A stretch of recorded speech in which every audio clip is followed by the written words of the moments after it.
उस रात जब चांद ने अपनी रोशनी फैलाई, रिया अपने छोटे से गांव में एक अद्भुत रहस्य की खोज में निकली। गांव की एक पुरानी हवेली में एक हत्या हुई थी और सभी लोग डर के मारे वहां जाने से कतराते थे। रिया, जो एक साहसी और तेज तर्रार लड़की थी, ने ठान लिया कि वह इस रहस्य को सुलझाएगी। हवेली के बारे में कहा जाता था कि वहां रात में अजीब अजीब आवाजें आती थीं। रिया ने अपने दोस्त अजय को भी साथ लिया।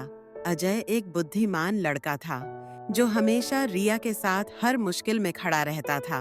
दोनों ने मिलकर हवेली की ओर कदम बढ़ाए। हवेली का दरवाजा खटखटाते ही एक पुराना नौकर जो हवेली का रखवाला था, बाहर आया। उसने रिया और अजय को अंदर जाने की अनुमति दी। हवेली के अंदर दीवारों पर पुरानी तस्वीरें और फटी हुई किताबें बिखरी हुई थीं। अचानक उन्हें एक कमरे से चिल्लाने की आवाज सुनाई दी। वे दौड़ते हुए उस कमरे में पहुंचे।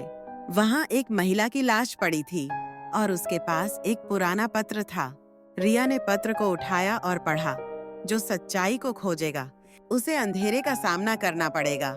रिया और अजय ने समझा कि यह हत्या केवल एक इत्तेफाक नहीं थी, बल्कि एक गहरे रहस्य का हिस्सा थी।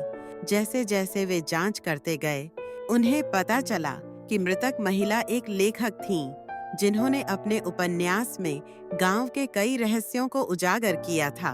रिया और अजय ने गांव के लोगों से बात की और पाया कि कई लोग उस उपन्यास से नाराज थे।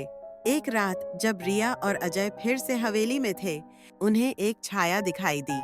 वे उसे पकड़ने के लिए दौड़े, लेकिन वह छाया गायब हो गई।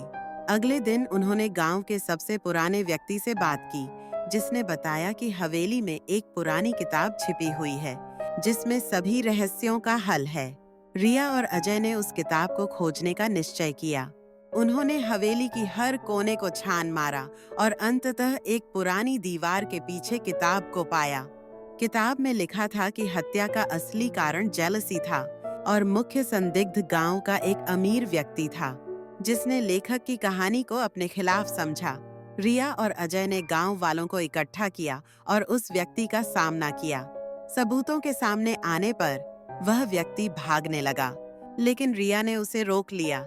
अंततः पुलिस आई और उसे गिरफ्तार कर लिया। गांव में शांति लौट आई और रिया और अजय को उनके साहस के लिए सराहा गया। उन्होंने समझा कि सच्चाई की खोज कभी खत्म नहीं होती और हर रहस्य के पीछे एक कहानी होती है।